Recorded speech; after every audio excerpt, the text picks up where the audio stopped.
시편 31편 말씀입니다. 오늘 월요일 아침에 본문의 말씀을 묵상하면서 주제는 1절에 나와 있습니다. 내가 주께 피하오니 주의 공의로 나를 건지소서. 자, 한마디로 말하면 어려운 위기감에 봉착했으나 주변에 우겨쌈을 당하고 사람들의 손가락질과 비난 그리고 끊임없는 조소와 조롱, 대적의 역사, 반역을 꾀하는 무리들, 그리고 배반의 역사가 진행되고 있는 바로 이 상황, 바로 그때 다윗이 피난처가 없어 보였습니다. 숨을 곳이 없어요. 쉴 만한 곳이 보이지 않았습니다. 외롭고 고독하고 힘이 들었습니다. 그런데 그에게 생각나는 한 분이 계셨으니 바로 여호와 하나님이었습니다. 하나님께 피하였습니다. 다윗이 사울에게 쫓겼을 때 종종 피난처를 찾아가곤 했죠. 그런데 그 결과가 어떻게 되었습니까? 다윗을 도왔다는 이유로 정말 절친한 사람들, 다윗과 관계가 좋았던 그런 사람들, 친구와 같은 사람들이 적지 않게 많이 죽임을 당했습니다. 다윗을 도우면 다윗을 도운 자를 그냥 내버려 두지 않아요.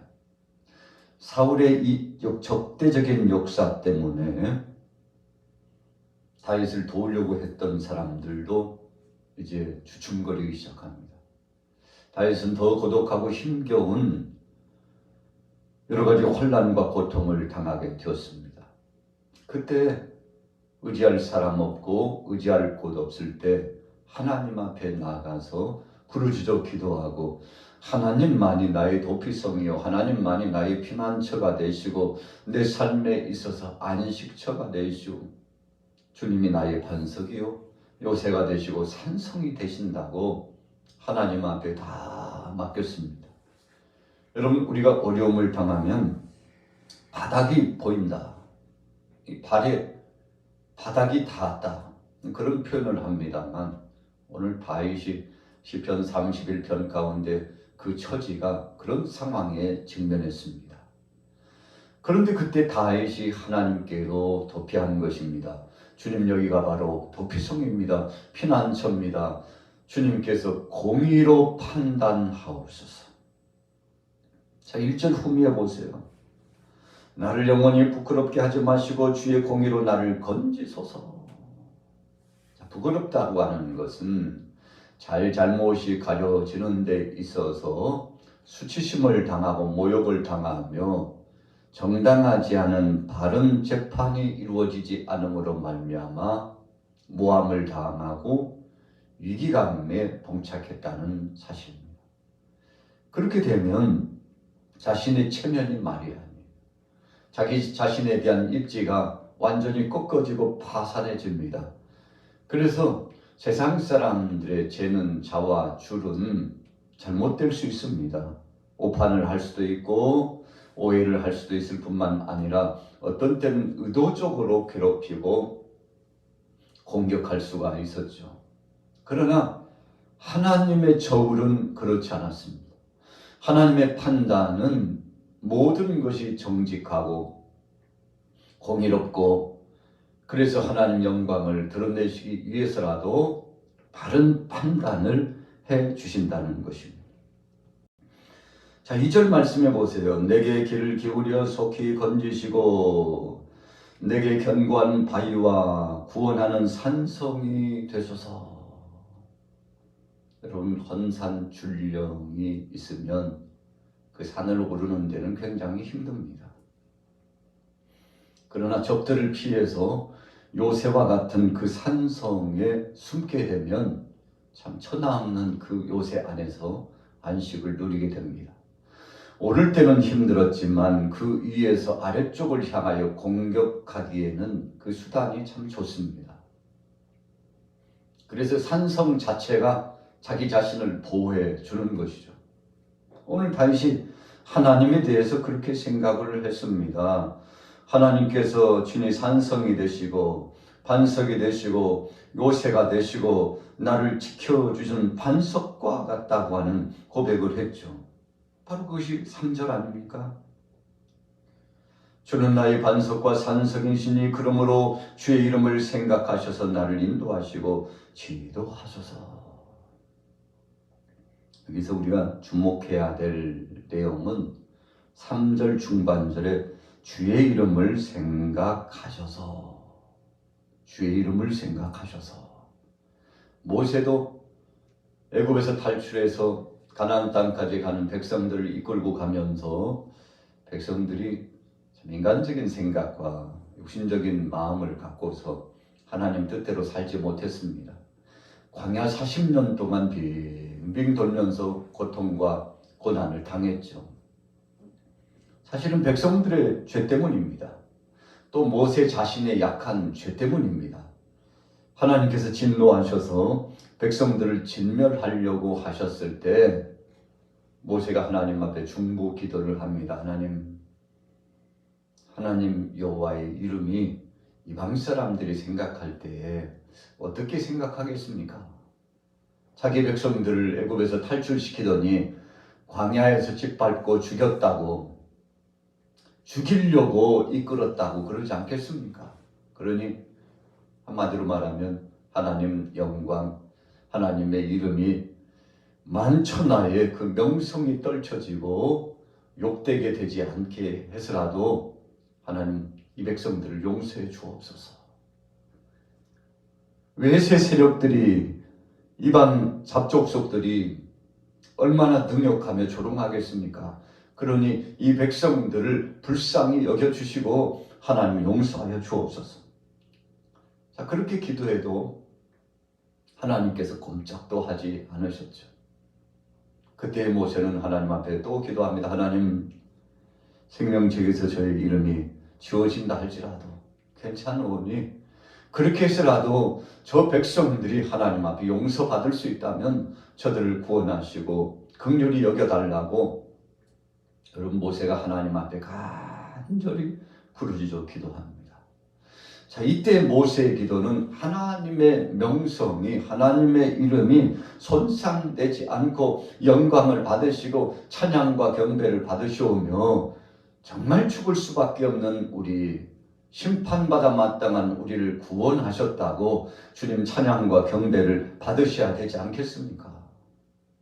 여러분, 모세의 기도가 굉장히 세밀했습니다. 적극적이었습니다. 하나님 앞에 나가서 중보자로서 자신을 던져서라도 백성들을 구원하고자 하는 그 소원함이 그 속에 배어 있었죠. 하나님 어떻게 하셨습니까? 모세의 기도에 감동하셨죠. 그래서 모세에 대해서 주님이 칭찬하실 때 모세처럼 온유함이 승한 자 있느냐? 내 집에서 사환처럼 충성한 자 있느냐? 모세가 참 한 번 실수 때문에 그가 무리에서 하나님 영광을 가지고 자기 자신을 드러내려다가 하나님 앞에 책망을 받고 심판을 받은 경우도 있었지만 여러분, 그래도 모세가 정말 하나님 앞에 충성하고자 했던 충성지기 가운데 하나입니다. 하나님이 다 그 마음을 아셨죠. 그래서 모세를 하나님께서 보호해 주시고자 그의 편에 함께 해주시고 어떤 상황 속에서든지 모세를 버리지 않고 그가 눈이 흐려지지 않고 손발이 부러뜨지 않고 옷이 휘어지지 않고 마지막 하나님 앞에 부름받는 그 순간까지 정말 강건하게. 그래서 우리가 모세의 삶을 묵상해 보면 이왕이면 모세처럼 살다가 주님 앞에 갔으면 좋겠다. 왜 그렇습니까? 하나님이 모세에게 건강의 복을 주셨어요.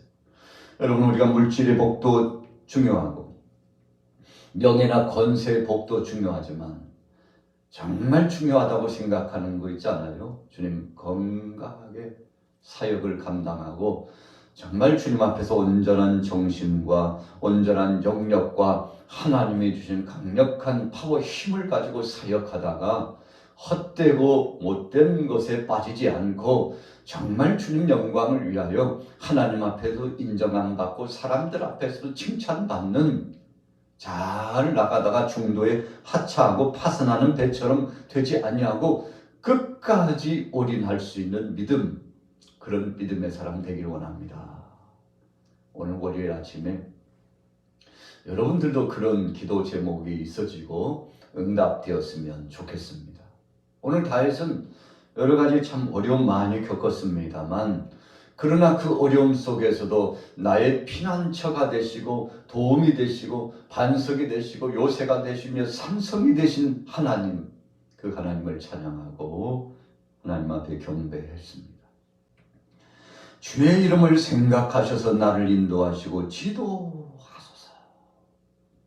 참 뼈가 있는, 내용이 있는 말씀의 문맥입니다. 4절에 보세요. 그들이 나를 위하여 비밀이 친 그물에서 빼내소서. 주는 나의 산성이십니다. 내가 나의 영을 주의 손에 부탁하나이다. 예수님께서 십자가상에서 고통당하실 때 아버지여 내 영혼을 받으시옵소서. 여러분, 예수님의 그 아버지를 향한 기도가 의미 있었습니다. 오늘 다윗도 자신의 영혼, 이 영을 주의 손에 부탁하는 아주 큰 믿음을 가졌죠. 여러분, 우리가 일생일대의 일거수일투족을 하나님 앞에 맡길 수 있다는 것은 행복감 중에 정말 행복감입니다. 왜 하나님 앞에 맡기고자 했습니까? 악한 것이 와서 노작해 가기 때문에 그렇습니다. 우리 영혼을 망가뜨리고 정신을 망가뜨립니다. 우리 육체를, 여러분, 우리 심령을 망가뜨립니다. 베드로가 말한 것처럼 우는 사자처럼 두루 삼킬 자를 찾고 있는데, 여러분, 빼앗기지 않기 위해서, 나 자신을 지키기 위해서 잠언의 말씀처럼 무릇 지킬 만한 것보다 내 마음을 지켜달라고 소원했지 않습니까? 바로 생명의 근원이 이 속에서 나오기 때문에 여러분, 마음이 흔들리면 다 흔들리는 겁니다. 그래서 우리 마음을 지키는 것이 매우 중요합니다. 오늘 다윗이 하나님 앞에 허탄한 거짓을 숭상하는 자들을 미워하고 여호와를 의지하나이다. 그래서 비진리와 허망한 것들을 버리고 하나님만 의지해 갔는데 하나님께서 그와 함께 주셨죠. 다윗의 고통스러운 표현에 극치의 표현이 9절에 나와 있습니다. 같이 한번 볼까요? 여호와여, 내가 고통 중에 있사오니 내게 은혜를 베푸소서. 내가 근심 때문에 눈과 영혼과 몸이 쇠하였나이다. 얼마나 힘들었으면 눈이 침침해져요. 영혼과 육체가 쇠해져가지고 이제는 일어날 힘도 없어요. 눕긴 누웠는데 일어날 수가 없어요. 먹긴 먹어야 되는데 입맛도 뚝 떨어졌어요. 소화가 되질 않아요. 음식을 먹어도 영양 공급으로 쫙 순환되지 않는 것 같아요. 마치 독을 마시는 것 같고 모래를 씹는 것 같고 정말 괴롭고 힘든 나날들이 이어졌습니다. 바로 다윗이 그랬습니다. 그러나 그런 공공함 중에 하나님께서 그의 편에 서 주셔가지고 15절에 보세요. 나의 앞날이 주의 손에 있사오니 내 원수들과 나를 핍박하는 자들의 손에서 나를 건져 주소서. 하나님 앞에 적극적인 기도로 나갔죠. 여러분, 우리가 이왕에 기도하려면 강하게 부르짖어 기도하는 그 시간이 필요합니다. 하나님께서 그런 소원하는 자, 사모하는 자를 만족시켜 주시고 채워 주시기 때문에 그렇습니다. 17절을 보세요. 여호와여, 내가 주를 불렀사오니 나를 부끄럽게 하지 마시고 악인들을 부끄럽게 하사 스올에서 잠잠하게 하소서. 저 악한 자들을 지옥에 던지시고 꼼짝없이 하나님의 손 안에 가둬놓으시고 하나님, 나는 살려주시고 회복하시고 강건케 하여 주옵소서. 22절을 후미해 보세요. 내가 놀라서 말하기를 주의 목전에서 끊어졌다 하였사오나 내가 주께 부르짖을 때 주께서 나의 간구하는 소리를 들으셨나이다. 이제 31편의 마무리입니다. 하나님이 급물살 타는 역사를 통해서 반전시켜 주시고 역전시켜 주셨습니다. 참 하나님의 기적을 체험했어요. 어디서부터 왔는지 하나님의 능하신 손이 견인의 역사로 함께 해주셨습니다. 그래서 이제 그의 입술에서 찬양이 나오죠. 하나님 앞에 영광 돌립니다. 감격합니다. 하나님이 그 모든 중심을 헤아려 주셨습니다. 23절 보세요. 너희 모든 성도들아 여호와를 사랑하라. 여호와께서 진실한 자를 보호하시고 교만하게 행하는 자를 엄중히 갚으셨다. 하나님을 전적으로 신뢰하고 그분 앞에 영광을 올려드렸습니다. 그래서 그는 하나님을 바라보고 하나님 앞에 맡기고 강하고 담대한 심정으로 서게 되었습니다. 오늘 하루 동안도 여러분 어떻게 하루를 시작하시겠습니까? 우리가 주일 이후의 월요일은 새로운 출발입니다.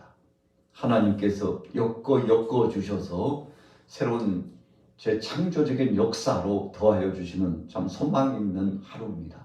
오늘 하루 동안 여러분들의 가정 속에도 피난처 되신 주님의 역사가 함께 하시기를 축복합니다.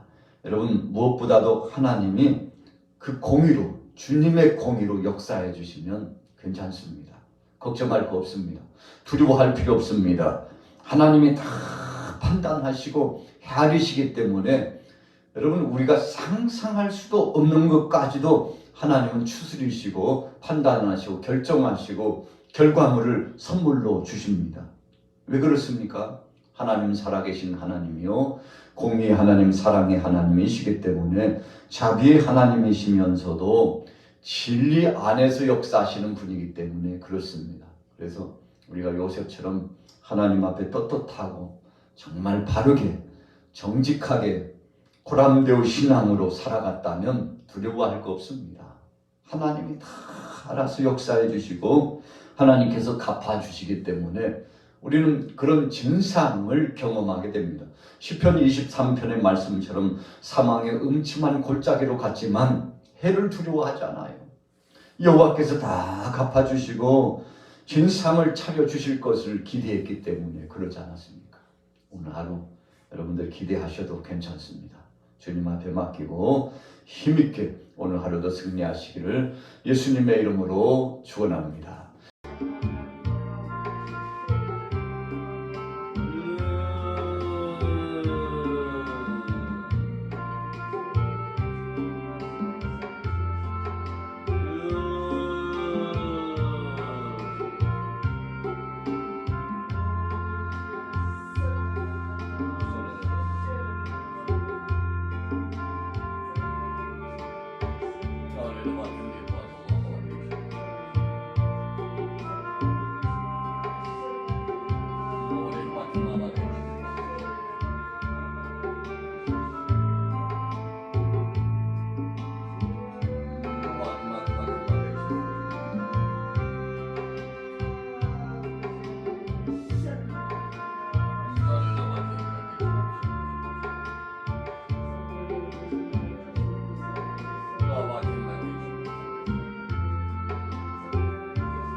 마음을